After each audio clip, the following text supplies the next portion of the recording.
The ocean was calm, unnaturally calm, as if it already knew what was coming.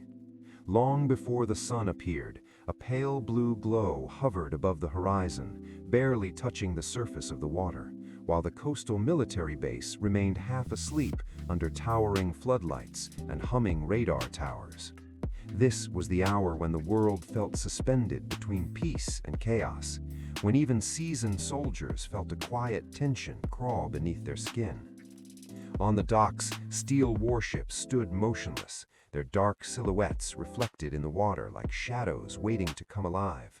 And above them, the flag fluttered gently in the cold morning wind, unaware that within hours it would witness fire, sacrifice, and loss. Boots echoed across concrete as patrol units changed shifts. Rifles were checked.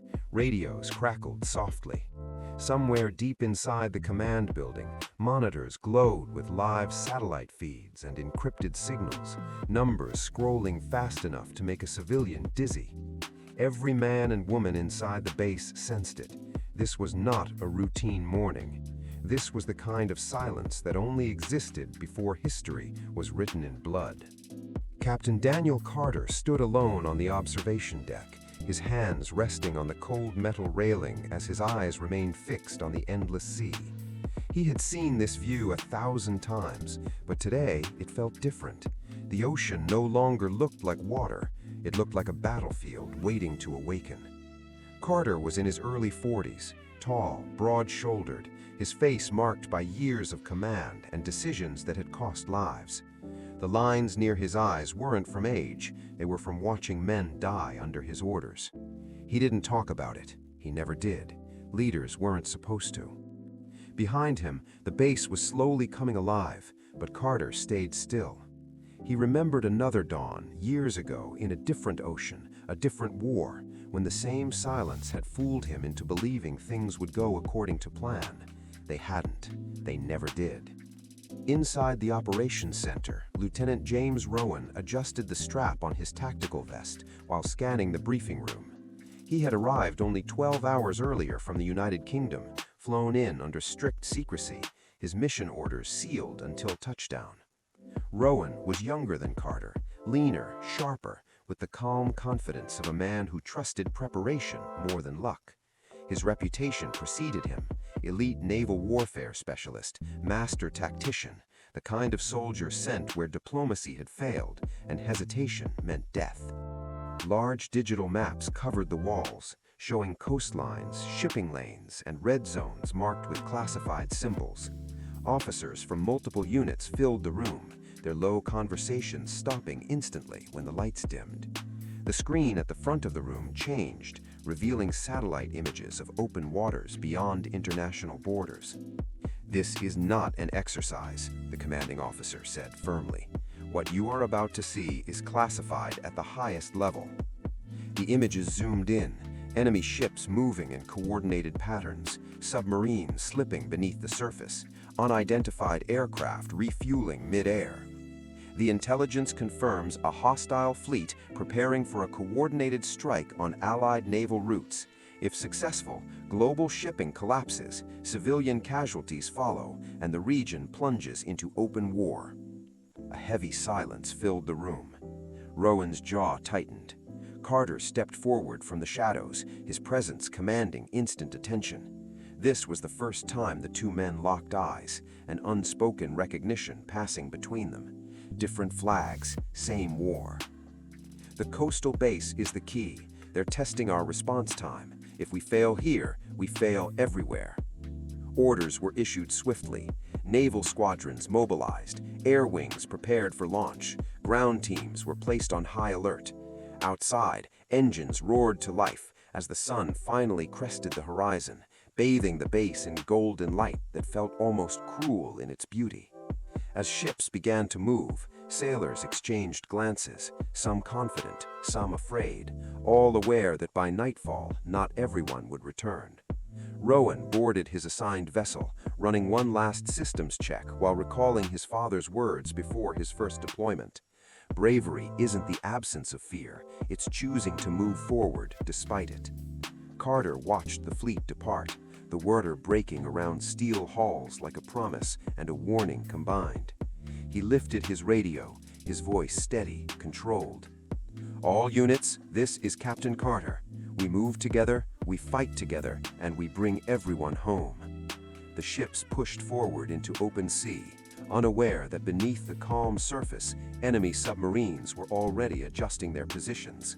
And far above, beyond radar range, something deadly had just changed course.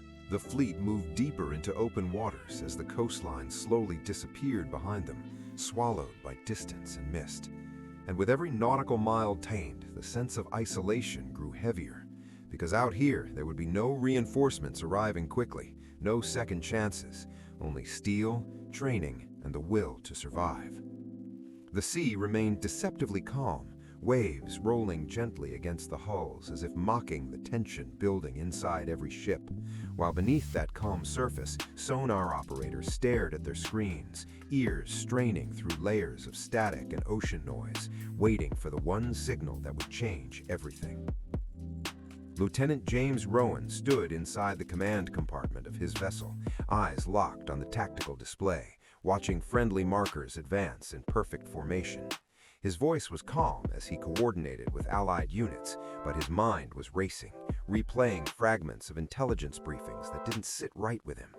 Something felt off. The enemy movements they had seen were too clean, too deliberate. It felt less like preparation for an attack and more like a trap being patiently set. "Sonar, report," Rowan said. "Nothing solid yet, sir," came the reply. "Just background noise." Across the fleet, Captain Daniel Carter monitored multiple feeds at once, fingers hovering over controls as he listened to overlapping radio chatter. Years of combat had taught him to trust instincts as much as data, and right now his instincts were screaming. He remembered every mission that started like this, quiet, controlled, almost boring, right before everything went wrong. "Keep your spacing tight," Carter ordered. "No one breaks formation without authorization." The words had barely left his mouth when a sharp alarm cut through the air. "Contact! Fast moving! Bearing 079!" The calm shattered instantly. Red indicators flared across the screens as sonar finally caught what it had been missing. Enemy submarines, multiple signatures, moving fast and deep. The ocean that had seemed empty moments ago was suddenly alive with unseen threats closing in from every direction. "Evasive maneuvers, now!" Carter commanded. The fleet erupted into motion. Ships turned hard, engines roaring as water exploded against their hulls. Countermeasure systems activated, launching decoys into the sea in a desperate attempt to confuse incoming torpedoes. Inside Rowan's vessel, the deck vibrated violently as the ship banked, throwing crew members against walls and consoles. "Torpedo in the water!" someone shouted. Rowan grabbed a railing as the ship lurched again. "Deploy countermeasures! Full speed! Get us out of their kill zone!" Seconds stretched into eternity. Sonar pings echoed like a heartbeat as the torpedo closed in, its path adjusting, hunting. Then, an explosion ripped through the water behind them, sending a massive shockwave through the hull. The ship survived, but barely. Lights flickered, systems screamed warnings. That was the first shot, and it was only the beginning. Above the fleet, fighter jets screamed across the sky as air support was scrambled, pilots pushing their aircraft to the limits while scanning for enemy signatures. The sky, once painted in soft morning colors, darkened with smoke trails and afterburners. Within minutes, unidentified aircraft appeared on radar, fast, aggressive, and armed. "Enemy fighters inbound!" came the call. Dogfights erupted almost instantly. Jets twisted and dove at impossible angles, missiles streaking past like comets, explosions blooming in the sky as pilots fought for survival with nothing but reflex and training. One Allied jet took a direct hit, spiraling downward in flames before vanishing into the ocean below. There was no time to mourn. On the sea, the battle intensified. One destroyer took a torpedo midships, the blast tearing through steel like paper. Fire erupted as crew members fought desperately to contain the damage, some pulling wounded comrades through smoke-filled corridors, others staying behind to keep the ship afloat, knowing they might not make it out. Carter watched the feed in silence for a split second too long. "Search and rescue teams, stand by," he said finally, his voice tight. "We do not leave our people behind." Rowan coordinated with nearby vessels, his mind focused despite the chaos, issuing precise commands that saved lives by seconds. He felt fear, yes, but fear sharpened him. Every order mattered, every hesitation cost blood. Then the situation grew worse. New intelligence flooded in, enemy surface ships advancing at high speed, far more than originally estimated. The truth hit hard. This wasn't a probing attack. This was a full-scale assault. "They knew we were coming," Rowan said quietly over the secure channel. Carter didn't deny it, which means someone wanted us right here, right now. As the fleet fought to hold formation, night began to fall unnaturally fast, thick clouds rolling in overhead, cutting visibility and swallowing the sky. The battlefield plunged into darkness, broken only by fire, tracers, and the distant thunder of explosions. In that darkness, decisions became heavier, mistakes deadlier. Rowan looked around the command compartment at the men and women trusting him with their lives. Some were barely old enough to shave, others were veterans who had seen too much already.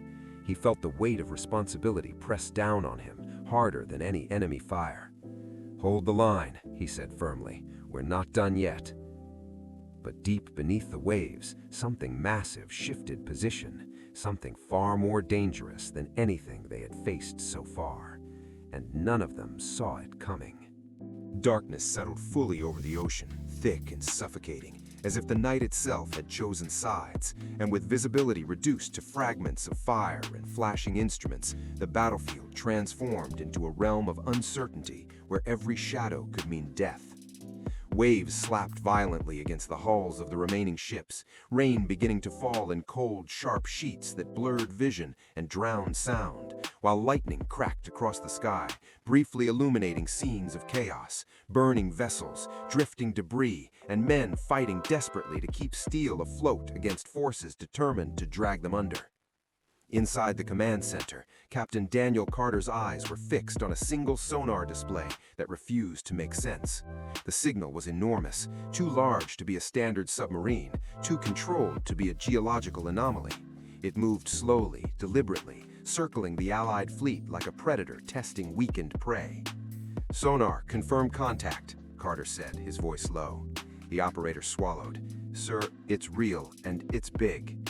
Across the secure channel, Lieutenant James Rowan heard the words and felt a chill run down his spine.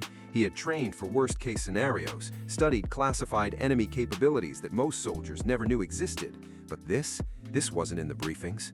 "Depth?" Rowan asked. "Extreme, deeper than anything we've seen before."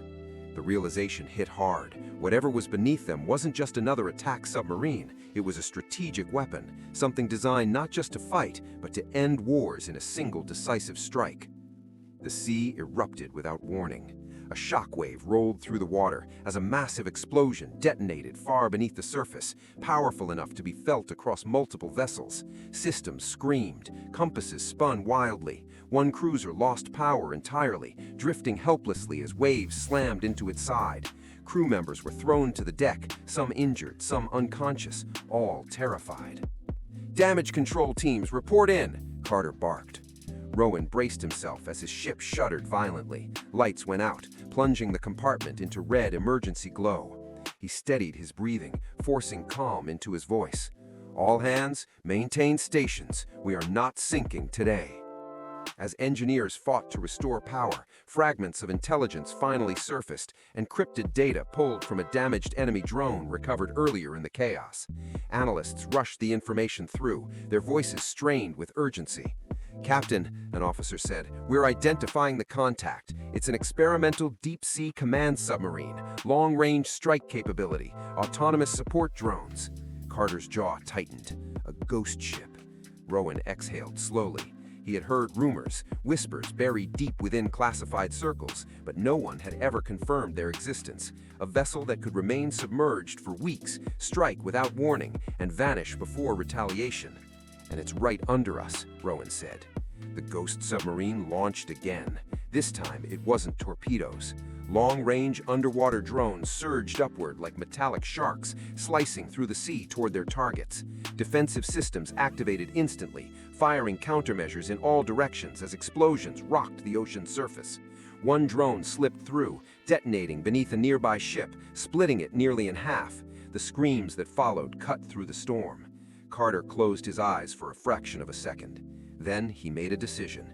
"All units," he said firmly, "we are changing the mission. Primary objective is now neutralizing that submarine. Nothing else matters." Rowan understood the implications immediately. To hunt something that deep meant pulling ships out of formation, exposing them to surface attacks, and risking everything on a target they barely understood. "Captain," Rowan said, "if we chase it, we're walking straight into their net." "I know, but if we don't, this war ends tonight." Silence followed, then acceptance. Depth charge systems were armed. Specialized anti-submarine aircraft were rerouted through heavy enemy fire. Sonar teams strained to maintain contact as the ghost ship descended even deeper, dragging the Allied fleet into unfamiliar, deadly waters. Inside Rowan's ship, a young sailor's hands shook as he armed the charges. Rowan placed a steady hand on his shoulder. "Look at me," he said calmly. "You're not alone. None of us are." The charges were released. The ocean roared. Massive explosions ripped through the depths, sending columns of water skyward and shaking ships like toys. For a moment, sonar lost the contact entirely. Hope flickered. Then the signal reappeared. Still moving, still alive. Worse, now it was heading straight toward the heart of the fleet. Carter stared at the display, realization sinking in. The enemy wasn't retreating, it was charging, and whatever it planned to do next would decide the fate of everyone above. The rain intensified, hammering the decks like a relentless drumbeat, as if the sky itself was counting down to something inevitable. And with every passing second, the ghost submarine closed the distance, its massive silhouette flickering on sonar screens like a living nightmare rising from the abyss. The Allied fleet was wounded now. Ships damaged, formations broken, crews exhausted, but retreat was no longer an option, because whatever lurked beneath the waves was moving with purpose, and its target was no longer uncertain. Inside the flagship, Captain Daniel Carter stood perfectly still, his eyes locked on the tactical display, every instinct telling him that the next decision he made would be the one history remembered him for, or condemned him for. Around him, officers waited in silence, afraid to speak, afraid to interrupt the moment when a commander weighed lives against survival. "If that thing reaches launch range," an analyst said quietly, "we won't be able to stop what comes next." Carter nodded once. "Then we stop it here." Across the fleet, Lieutenant James Rowan received the updated coordinates, the weight of the order settling heavy in his chest. To engage at this range meant moving directly over the submarine's projected path, placing his ship and its crew in the most dangerous position imaginable. "Captain," Rowan said over the secure channel, choosing his words carefully, "you're asking us to bait it. I'm asking you to be brave, and I won't ask if I wouldn't do it myself." Rowan looked around his command compartment. Faces stared back at him, some pale, some determined, some hiding fear behind discipline. He had trained these people. He had laughed with them, argued with them, trusted them with his life. "All hands," Rowan announced, his voice steady despite the storm raging both outside and within. "We're moving into forward position. Stay sharp. Trust your training." The ship surged ahead, engines screaming as it cut through violent waves, lightning illuminating the sea and blinding flashes. Sonar contact intensified, the ghost submarine now directly beneath them, so close it felt as though the ocean itself might crack open. "Depth charges armed," came the report. Rowan clenched his jaw. "On my mark." The enemy struck first. A violent explosion erupted off the port side as a counterweapon detonated beneath the surface, lifting the ship partially out of the water before slamming it back down. Crew members were thrown to the deck, alarms blaring as water rushed into damaged compartments. "Hull breach, Section 3, someone shouted. Rowan fought to keep his footing. "Seal it off, keep us moving." Despite the damage, the ship stayed afloat, barely. "Mark!" Rowan shouted. The charges dropped. The ocean exploded. The blast was colossal, sending shockwaves rippling through the sea, smashing into the submarine's outer defenses. For a brief, fragile moment, sonar showed something different. Structural damage, erratic movement, the ghost ship finally bleeding. Cheers erupted across the deck. Then everything went wrong.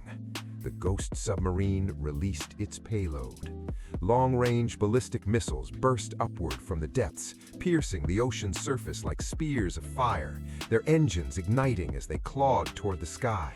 Defense systems screamed to life as Allied ships unleashed interceptor missiles in frantic waves, explosions lighting the night brighter than day.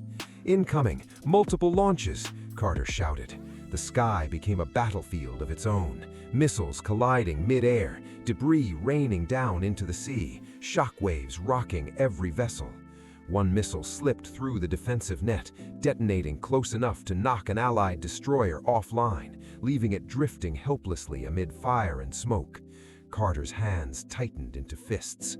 Rowan stared upward as fragments burned across the clouds, realizing with sudden clarity that the enemy had never planned to escape.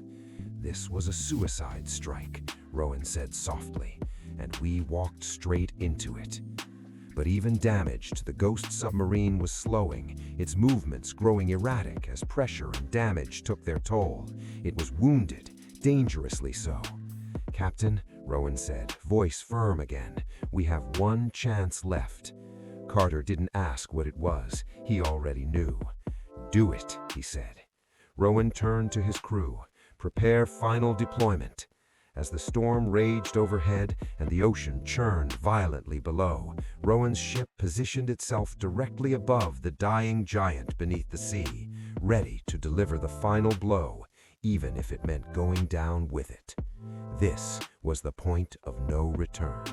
The storm reached its peak, as if the sky itself was reacting to what was about to happen, thunder rolling endlessly while rain slashed sideways across the deck, turning steel slick beneath shaking boots. And beneath that chaos, far below the surface, the ghost submarine writhed like a wounded beast, its systems failing, its power unstable, but its threat still very much alive. The ocean between hunter and hunted had become razor-thin, measured now in seconds rather than distance. Lieutenant James Rowan stood at the center of the command compartment, blood trickling from a cut above his eyebrow, his uniform soaked, his ship damaged but still holding together through sheer will and stubborn engineering. Every alarm that could scream was screaming, yet beneath the noise there was a strange calm, because everyone on board knew this was it. There would be no second attempt. "Status," Rowan said. "Engines holding at 60%, an officer replied. "Weapons ready. Hull integrity? Critical." Rowan nodded once. 60% was enough. Across the sea, Captain Daniel Carter watched Rowan's ship move into position on the tactical display, a lone marker hovering directly above the enemy contact. Carter's chest tightened. He had given orders like this before, orders that sent good people into situations they might not come back from, but this time felt different. This time he could see the cost unfolding in real time. "Rowan," Carter said over the secure channel, his voice lower now, more human than command. "You still have time to pull back." There was a pause, then Rowan replied calmly. "With respect, sir, if we pull back, this thing lives, and if it lives, millions die." Silence followed, not disagreement, acceptance. "Understood," Carter said quietly. "You have the fleet's full support." Rowan looked around one last time. His crew met his gaze, no fear in their eyes now, only resolve. These were soldiers who understood the weight of duty, who knew history was watching whether they survived or not. "All hands," Rowan announced. "This is Lieutenant Rowan. Whatever happens next, it's been an honor." Final weapons were armed, experimental deep penetration charges designed for a single purpose, total annihilation.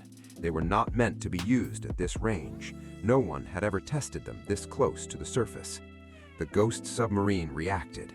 Its remaining systems surged to life, a final act of defiance, as it began to ascend rapidly, attempting to breach the surface and detonate manually. Sonar screamed warnings as its massive frame rose through the depths, cracking under pressure, but accelerating toward catastrophe. "Now!" Rowan shouted. The charge was released. Time seemed to slow. The weapon plunged into the dark water, vanishing into blackness, and then the ocean exploded. A detonation unlike anything witnessed before ripped through the sea, a blinding column of water and fire erupting skyward as the shockwave slammed into Rowan's ship, lifting it violently before hurling it backward like a toy. Console shattered, crew members were thrown from their stations, the lights went out. For several terrifying seconds, there was nothing. No sound, no movement, only darkness and the crushing weight of uncertainty. Carter stared at the display. The enemy contact vanished, gone, destroyed. But so was Rowan's signal. "Rowan, respond! Rowan, come in!" Stack. The fleet drifted in stunned silence as debris settled and the sea slowly reclaimed its surface, the storm beginning to break apart as if the battle had drained it of purpose.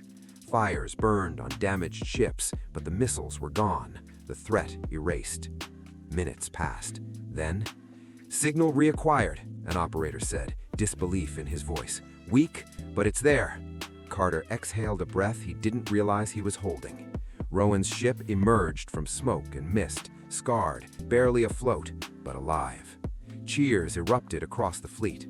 Rescue teams moved quickly, towing damaged vessels, pulling wounded sailors from flooded compartments, treating burns, fractures, and shock. The cost had been devastating, but the world beyond this ocean would never know how close it came to disaster. As dawn approached once more, soft light broke through retreating clouds, illuminating the aftermath. Wreckage, oil-streaked water, and exhausted men standing in silence, staring at a sea that had nearly claimed everything. Rowan stood on deck, wrapped in a blanket, watching the horizon as Carter's ship pulled alongside. Their eyes met across the water. No words needed. Respect, gratitude, survival. The mission was over. The war had only just begun.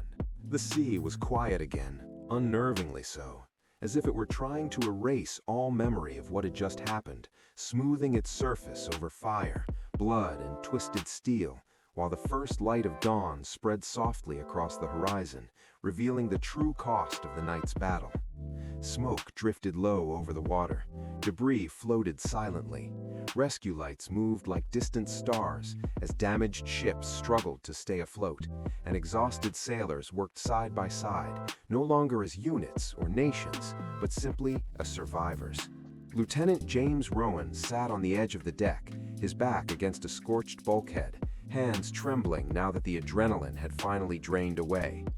Around him, medics treated the wounded, burns wrapped, broken limbs splinted, quiet words of reassurance spoken into shock-filled silence.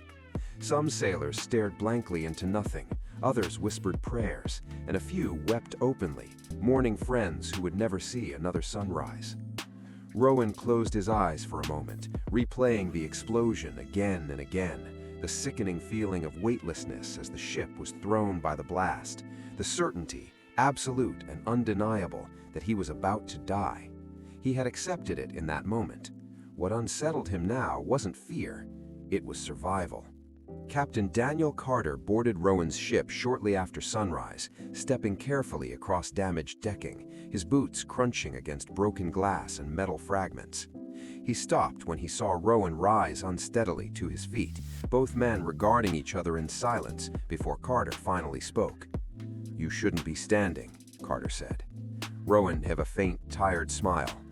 Didn't want to be lying down when history walks aboard. Carter studied him closely, the injuries, the exhaustion, the quiet weight behind his eyes.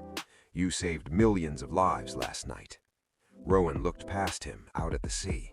"We lost people." "Yes," said Carter softly, "and we'll remember every one of them." As recovery operations continued, intelligence teams worked relentlessly, pulling data from destroyed enemy systems, intercepted transmissions, and fragments recovered from the Ghost submarine's remains. What they found disturbed everyone. This attack had not been spontaneous, it had been authorized. Encrypted command codes recovered from the wreckage pointed to a high-level authorization sequence, one that could only have come from someone with access to Allied strategic movement data, someone who knew exactly when and where the fleet would be most vulnerable. Inside the operations center, Carter stood before a massive screen displaying reconstructed timelines and communication logs. They knew our formation, an analyst said, our response time, even our countermeasures. Carter's voice was cold. That means the breach didn't happen at sea. Rowan entered the room quietly, having been cleared by medics against their advice. It happened before we ever left port. The room fell silent. The implication was terrifying. This wasn't just an external enemy, it was infiltration, someone trusted, someone embedded. And whoever it was had nearly triggered a war that could have consumed the world. As the fleet limped back toward the coastal base, news of the battle remained classified, hidden behind layers of secrecy. The world continued its routines, unaware of how close it had come to catastrophe. Planes landed, markets opened, cities woke up to normal mornings, while oceans still carried the echoes of near extinction. That night, back at base, a small memorial was held beneath the open sky. No speeches, no cameras, just names read aloud, one by one, followed by silence heavy enough to crush the chest. Rowan stood among the ranks, his jaw clenched, each name carving itself into memory. Carter placed a folded flag into the hands of a young sailor whose best friend had not returned. The sailor nodded, unable to speak. Later, alone in his quarters, Rowan reviewed the recovered data again, something gnawing at him. One timestamp stood out, an encrypted transmission sent minutes before the ghost submarine initiated its final ascent. The origin point wasn't foreign, it was Allied. Rowan felt a chill run through him. He opened a secure channel to Carter. "Sir," he said quietly, "this isn't over." Carter didn't hesitate. "I know." As thunder rumbled faintly in the distance and clouds gathered once more over the sea, far from the coastal base, in a place hidden deep within secure walls, a figure watched the aftermath unfold on a private screen, expression unreadable. The plan had failed, but the war was still very much alive.